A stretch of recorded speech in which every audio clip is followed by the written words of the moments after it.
Um curso em milagres, capítulo 18. A passagem do sonho. Tópico 7. Eu não preciso fazer nada. 1. Ainda depositas fé excessiva no corpo como uma fonte de força. Que planos fazes que não envolvam o seu conforto, a sua proteção ou o seu divertimento de alguma forma? Isso faz com que o corpo seja um fim e não um meio na tua interpretação, e isso sempre significa que ainda achas o pecado atraente. Ninguém aceita a expiação para si mesmo se ainda aceita o pecado como sua meta. Assim sendo, ainda não compreendeste a tua única responsabilidade. A expiação não é bem recebida por aqueles que preferem a dor e a destruição. 2. Existe uma coisa que nunca fizeste. Nunca te esqueceste completamente do corpo. Talvez algumas vezes ele tenha se apagado da tua vista, mas ainda não desapareceu completamente. Não te é pedido para deixar que isso aconteça por mais de um instante. No entanto, é nesse instante que o milagre da expiação acontece. Depois verás o corpo outra vez, mas nunca exatamente o mesmo. E cada instante que passa sem a consciência do corpo te dá uma perspectiva diferente a seu respeito quando retornas. 3. Em nenhum instante o corpo existe de forma alguma. Ele é sempre lembrado ou antecipado, mas nunca vivenciado apenas agora. Só o seu passado e seu futuro o fazem parecer real. O tempo o controla inteiramente, pois o pecado nunca está totalmente no presente. Em qualquer instante, a atração da culpa poderia ser experimentada como dor e nada mais, e poderia ser evitada. Ela não tem atração agora. Toda a sua atração é imaginária e, portanto, tem que ser pensada no passado ou no futuro. 4. É impossível aceitar o instante santo sem reservas a não ser que, por apenas um instante, estejas disposto a não ver o passado nem o futuro. Não podes te preparar para ele sem colocá-lo no futuro. A liberação te é dada no instante em que desejas. Muitos passaram toda a vida em preparação e, de fato, atingiram os seus instantes de sucesso. Esse curso não pretende ensinar mais do que o que eles aprenderam no tempo, mas tem como objetivo organizar o tempo. Podes estar tentando seguir uma estrada muito longa para a meta que aceitaste. É extremamente difícil atingir a expiação lutando contra o pecado. Um esforço enorme é gasto na tentativa de tornar santo o que é odiado e desprezado. Nem há necessidade de toda uma vida de contemplação e de longos períodos de meditação com o objetivo de desapegar-te do corpo. Todas essas tentativas, em última instância, terão sucesso devido a seu propósito. No entanto, os meios são tediosos e consomem uma grande quantidade de tempo, pois todos procuram a liberação no futuro, a partir de um estado de presente, indignidade e inadequação. 5. O teu caminho será diferente, não em relação ao propósito, mas ao meio. Um relacionamento santo é um meio de ganhar tempo. Um instante passado junto com o teu irmão restaura o universo para ambos. Vós estáis preparados, agora só precisam lembrar-vos de que não precisais fazer nada.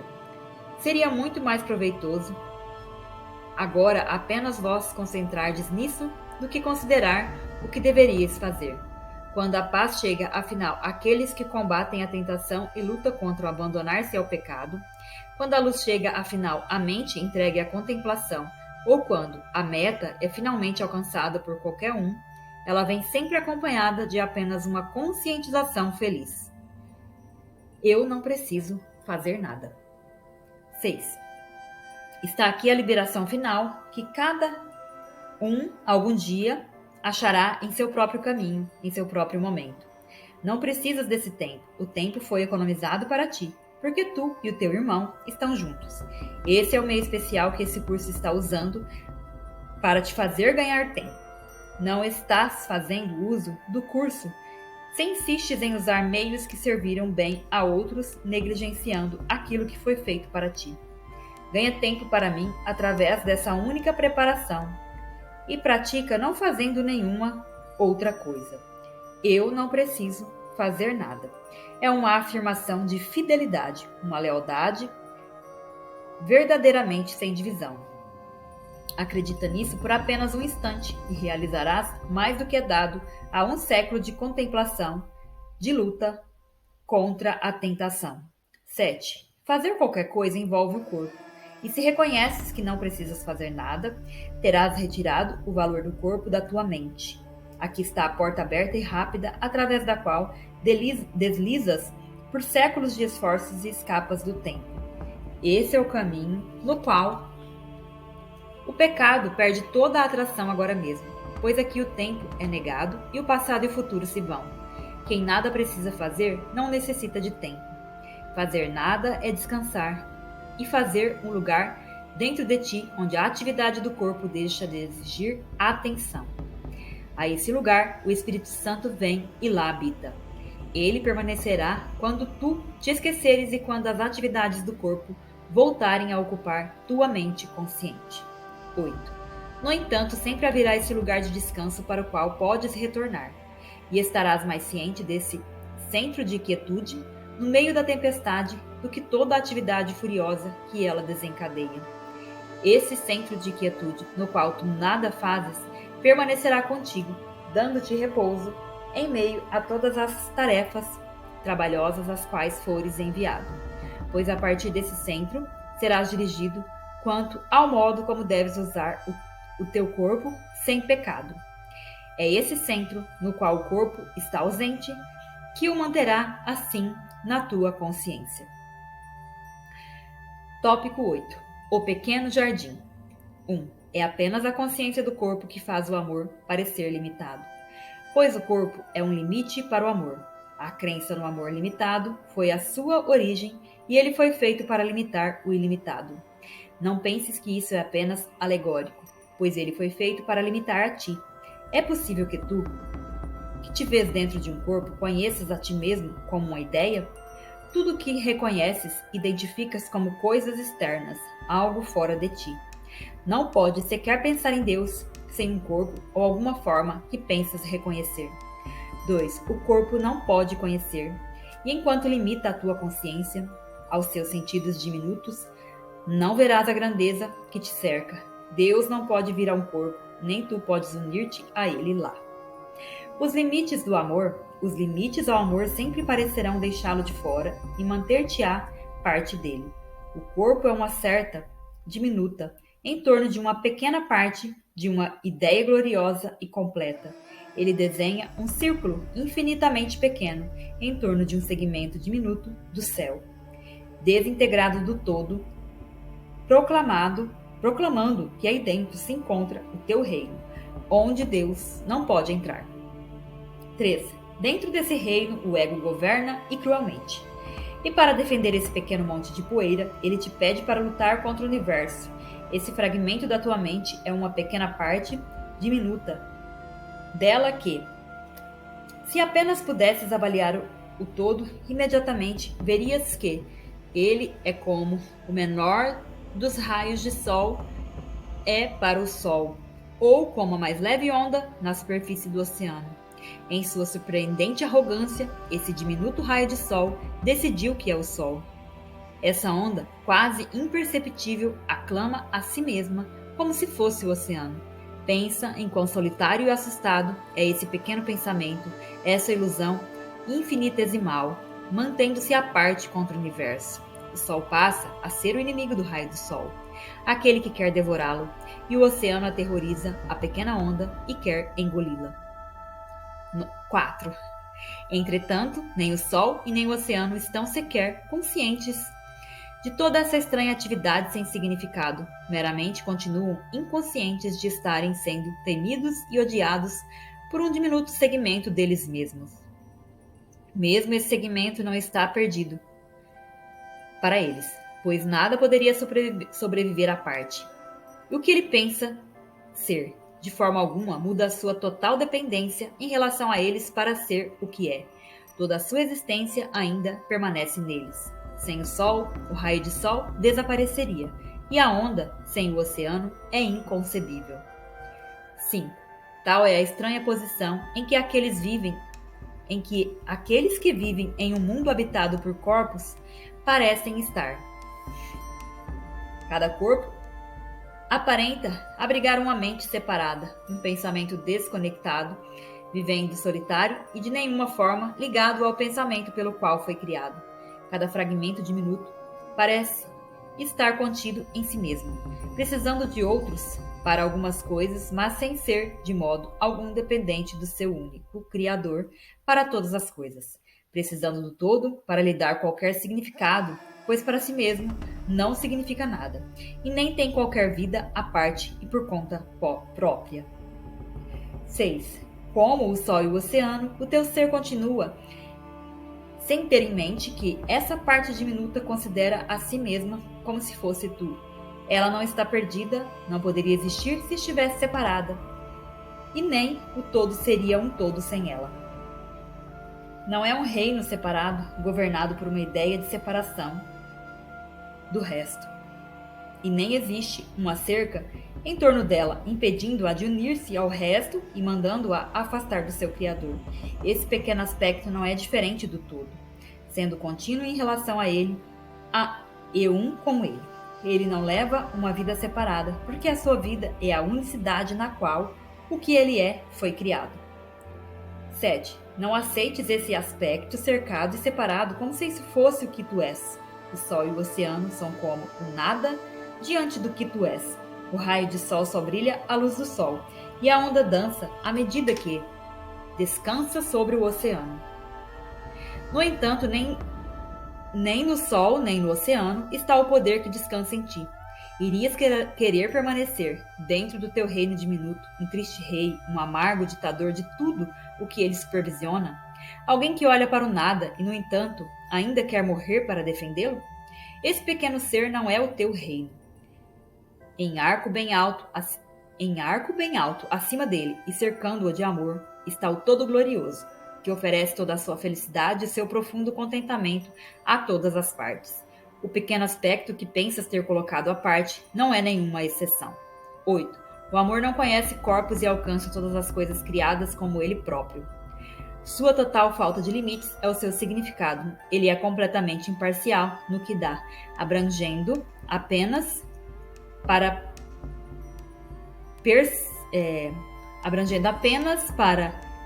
preservar e manter completo aquilo que quer dar. No teu reino diminuto, tu tens tão pouco. Nesse caso, não deveria ser para lá que deverias chamar o amor para que ele entre? Olha para o deserto, seco e improdutivo, ao quebrado e sem alegria, que compõe o teu pequeno reino, e reconhece a vida e a alegria que o amor traria a ele, do lugar de onde vem e para onde retornaria contigo. 9. O pensamento de Deus cerca o teu pequeno reino, aguardando na barreira que tu construíste, para vir para dentro e brilhar sobre a terra estéril. Vê como a vida brota em toda parte. O deserto vem a ser um jardim, verde, profundo e quieto, oferecendo descanso àqueles que perderam o seu caminho e vagam no pó. Dá-lhes um local de refúgio preparado pelo amor para eles, onde antes havia um deserto. E cada um a quem dá boas-vindas trará amor com ele no céu para ti. Eles entram um por um nesse lugar santo, mas não partirão como vieram sozinhos. O amor que trouxeram consigo ficará com eles, assim como ficará contigo.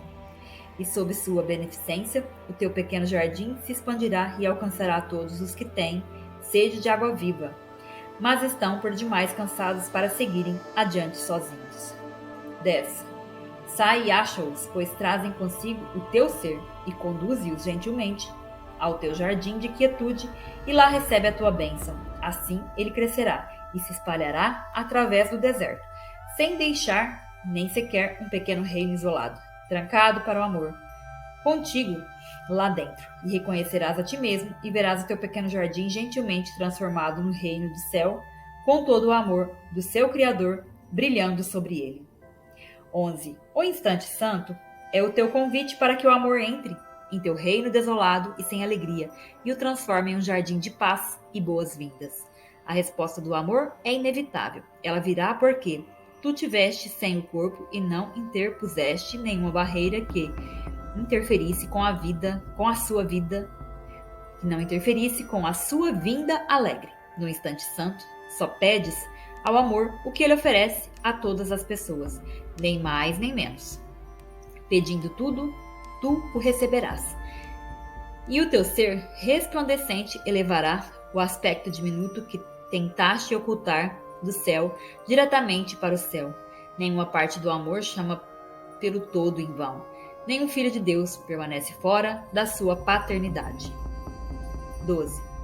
Tem certeza disto. O amor entrou no teu relacionamento especial e entrou inteiramente a teu débil pedido. Não reconheces que o amor veio porque ainda não abriste mão de todas as barreiras que mantens contra o teu irmão. Tu e ele não sereis capazes de dar boas-vindas ao amor separadamente. Não serias capaz de conhecer a Deus sozinho, do que ele te conhecer a ti sem o teu irmão. Mas juntos, vós já não poderíeis estar inconscientes do amor, assim como seria impossível o amor não vos conhecer ou falhar em reconhecer a si mesmos em vós. 13. Vós alcançastes o final de uma antiga jornada, sem ainda reconhecer que ela terminou. Ainda estáis desgastados e cansados, e o pó do deserto ainda parece enevoar os vossos olhos e mantê-los sem ver. No entanto, aquele a quem destes as boas-vindas veio a vós e quer dar-vos as boas-vindas. Ele esperou muito para dar-vos isso. Recebei agora dele, pois ele quer que o conheçam. Só uma pequena parede de poeira ainda se interpõe entre tu e o teu irmão. Soprai-a de leve, com um risco alegre, e ela cairá. E caminhai para dentro do jardim que o amor preparou para vós. Tópico 9. Os dois mundos. 1. Foi dito a ti que trouxesses as trevas à luz e a culpa à santidade. E também te foi dito que o erro tem que ser corrigido em sua fonte. Portanto, é essa diminuta parte de ti, o pequeno pensamento que parece cortado e separado, aquilo de que o Espírito Santo necessita. O resto está inteiramente nas mãos de Deus e não precisa de nenhum guia. No entanto, esse selvagem e delusório pensamento necessita de ajuda, porque em suas delusões pensa que é o Filho de Deus, total e onipotente, único governante do reino que mantém a parte para tiranizar, através da loucura, a obediência e a escravidão. Essa é a pequena parte que tu pensas que roubaste do céu. Devolve-a ao céu. O céu não a perdeu, mas tu perdeste o céu de vista. Permite que o Espírito Santo a remova do reino moribundo, no qual tu largaste, cercada pela escuridão, guardada pelo ataque e reforçada pelo ódio. Dentro das tuas barricadas ainda há um segmento diminuto do Filho de Deus, completo, santo, sereno e inconsciente do que pensas que o cerca. 2. Não sejas tu separado, pois aquele que de fato o rodeia te trouxe à união, devolvendo a tua pequena oferta de escuridão à luz eterna. Como isso é feito? É extremamente simples, estando baseado no que esse pequeno reino realmente é. As areias estéreis, a escuridão e a ausência de vida são vistas apenas através dos olhos do corpo. Sua vista desolada é distorcida e as mensagens que ele transmite a ti, que o fizeste para limitar a tua consciência, são pequenas e limitadas, e assim, fragmentadas, são sem significado. 3.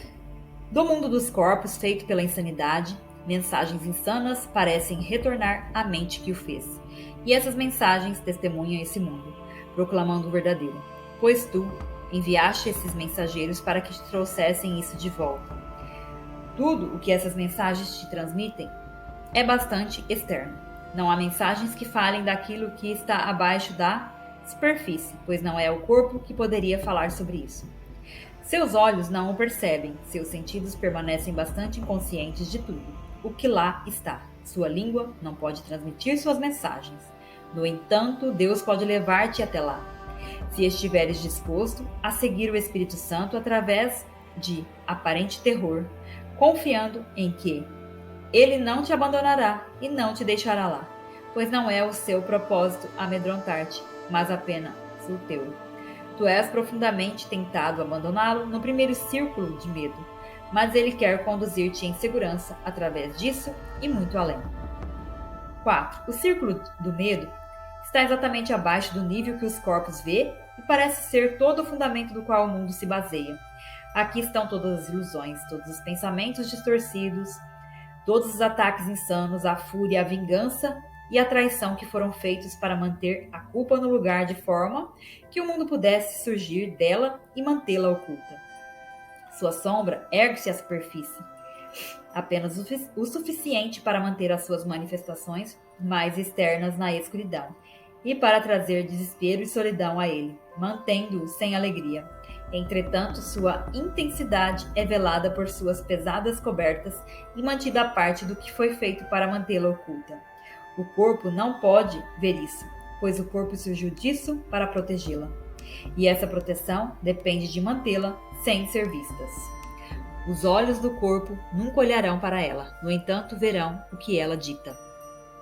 5. O corpo permanecerá como o mensageiro da culpa e agirá conforme a sua direção enquanto acreditares que a culpa é real, pois a realidade da culpa é a ilusão que parece fazer com que ela seja pesada, opaca, impenetrável e um fundamento real para o sistema de pensamento do ego. Sua transparência e pouca consistência não são evidentes até que vejas a luz por trás dela.